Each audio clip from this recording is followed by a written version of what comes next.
Hey YouTube, hope everybody's doing well today. In today's video, we're talking about the power of rest and rejuvenation. If you're new on this channel, please drop a thumbs up on this video and also subscribe.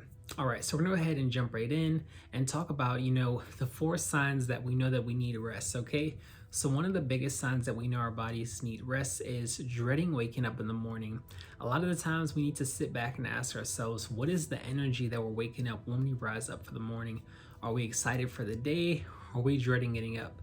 A lot of the times this will actually be a huge signal to us to know like how much rest did we get the night before. As a result, when we wake up in the next morning, we can tell by just that feeling that we have. If we're looking forward to the day or if we're dreading the day, we know just how much rest we got and how that's going to impact the rest of the day in terms of the energy that we're carrying. So this is really important, and it's a huge indicator just to see how much rest we need. All right. So in terms of getting rest, a lot of the times if we're getting better sleep, we'll notice, just that we have the extra flare when we wake up in the morning. If we're getting less sleep, we notice that we may be a little bit dull, sluggish, and slow to get up. So this is really important to think about. All right. Another thing is being moody and short fused. This is a huge impact that not getting enough rest can have on us. So a lot of the times it can be as simple as someone saying, hey, how was your day today? And we may respond like, my day was good. How else would it be? And it's just like thinking about it in terms of reactions. That's a normal question that someone's asking, but if we're responding in a way that's aggressive or extremely, just overbearing or popping off for no reason, we got to take a step back and think about what caused me to do that.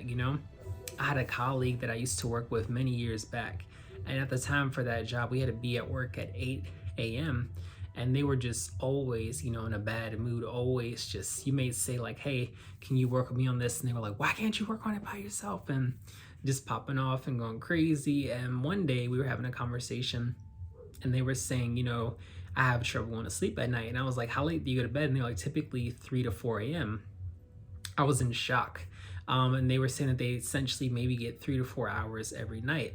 It didn't hit me till a lot later when I had the knowledge on rest and how it affects our bodies that this person was sleep deprived, and it was actually spilling over into their daily work life with the way that they were feeling and their work life interactions. So this is really big because a lot of the times we may feel moody or short fused and not even realize that it can be correlated with the amount of rest that we're getting, okay?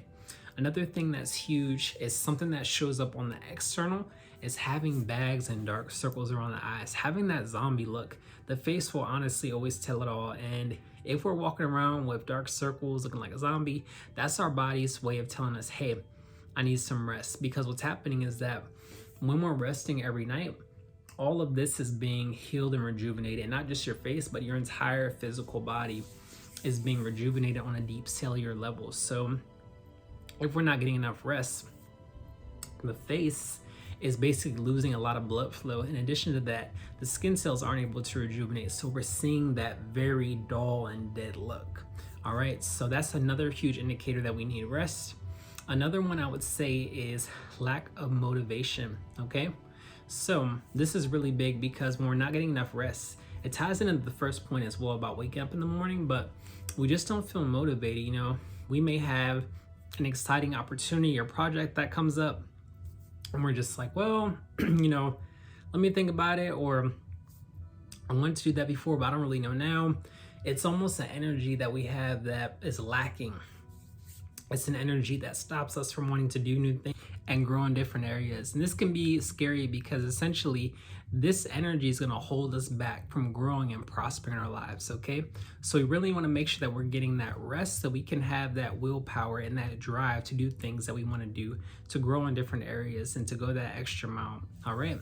Now, we're going to go in a little bit deeper, you guys, and talk about how lack of rest impacts our health. This is the one huge thing is low sex drive. For men, you can't get it up. For ladies, you may not have that motivation to make love or, just have relations with someone else. And this is something that's deep that a lot of people don't think about, as we're getting older. But, when you hit a certain age point, you're not getting that rest. If you're grinding every day, you're taking care of your kids, you may be getting a few hours of sleep, but your sex drive is so much different. And it's crazy because a lot of the times people end up going to, over the counter things. A lot of, men may be taking, what is that stuff? You know what I'm talking about, that stuff that, you know, helps with erections. I don't know what it's called, but Viagra, there it is, Viagra. And then for ladies, you know, they be taking estrogen shots and hormone pills, you know, to have this libido come back, when it can be something as simple as getting more rest in the evening so that your body can recharge those vital energy levels. This is something that is really deep because a lot of people don't know this, but you know, that's one of the first things that we should be going to if we're feeling like we're lacking in that area, is seeing how much rest am I getting, because everything is tied in together. So, you know, charging that sex drive back up but getting that extra sleep can be extremely powerful. Another thing is how, you know, lack of rest impacts our health is an increase in anxiety and depression. This happens because the neurons aren't able to recharge. So what happens is that our brain cells, our neurons, and our nervous system overall ends up becoming worn out. And a lot of those neurons end up misfiring and those nerve synapses end up going out. So what happens is that we just feel off. We don't feel like ourselves. We feel like we're in a funk or depressed. Years of not getting rest can actually generate to chronic depression. And it's just crazy because this is not talked about, you know, in the medical industry. This is not openly discussed. And it's something that can really tear a person apart mentally. People end up taking, you know, over-the-counter drugs when it can be something as simple as rest that's impacting anxiety and depression. So making sure that we get that sleep so that our mental health is on point.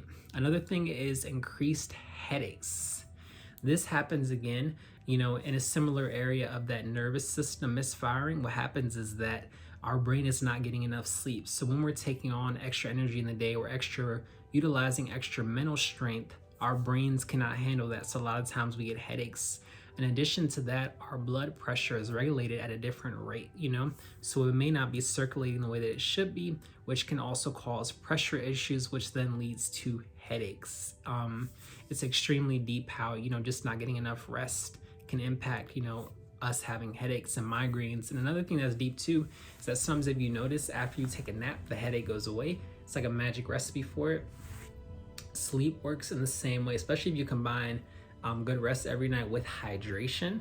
This will really avoid headaches in the long run. You will not have a headache maybe every once in a while, or if you have a really stressful day, which is honestly normal, but you will not be experiencing headaches on a frequent basis. All right. Now, another area that we can tell in terms of getting lack of rest and our health being impacted is hypertension and bodily aches. This factors again into that rejuvenation and our body being able to repair. If we're not getting enough sleep, you know, a lot of the times our bones aren't able to replenish themselves. Our bodily tissues are not able to repair themselves and heal. So this is something that can in turn cause bodily aches. We may have achy joints. We may have, you know, an achy back because we're not getting enough rest that allow these areas to then repair themselves. So this is something that's also extremely important. All right, now we're gonna go ahead and move into the last topic of this video, which is how do I get better rest, more rest, and an overall better quality of sleep. So one of the biggest things, you guys, is to turn off that cell phone 2 hours before we go to bed.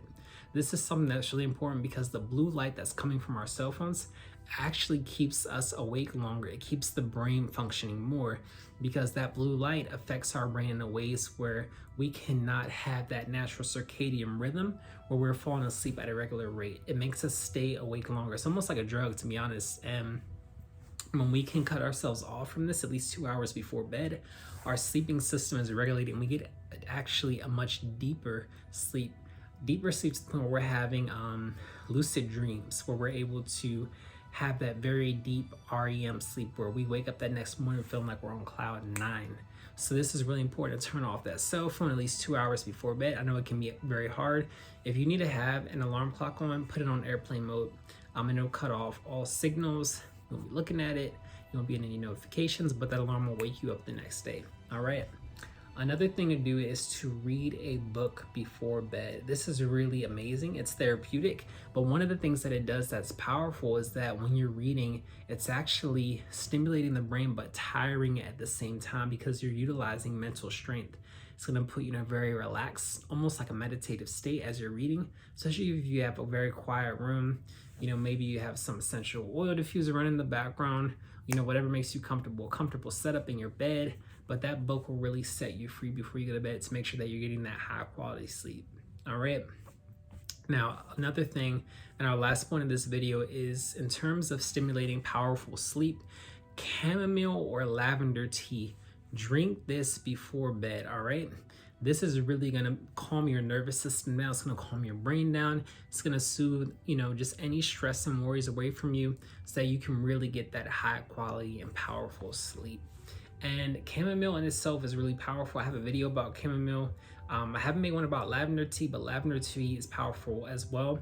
These are actually mild sedatives, which means that they're really able to take you to a calming place. They're natural, which is really awesome. You can find chamomile tea or lavender tea in your local grocery stores. One last point too before we end the video is having a dark room. And we have a lot of bright lights on, especially those LED lights that are in the ceiling. Similarly to the blue light, those are going to keep us awake longer because our mind is receiving that as sunlight. So our mind is going to say, okay, the sun is up, I need to stay awake longer because sunlight signifies waking up, rising. Whereas when we have that darkness, that aligns with our circadian rhythm and the human natural elements as well, to what our ancestors have been through. When that sun rose and that sun set in the evening, it was significant of going to bed, going within, and having rest to then wake up and prepare for the next day. So always make sure that you have a dark room. And if you aren't feeling a dark room, some people just aren't about it. Some people may be scared of the dark. A Himalayan salt lamp is cool, or even a dim nightlight to have, just so you can have that dark room while also having the safety of the light as well. You guys, I really hope that you like this video. If you have any tips and suggestions on getting great sleep, please drop your comments down below, like and subscribe. Peace.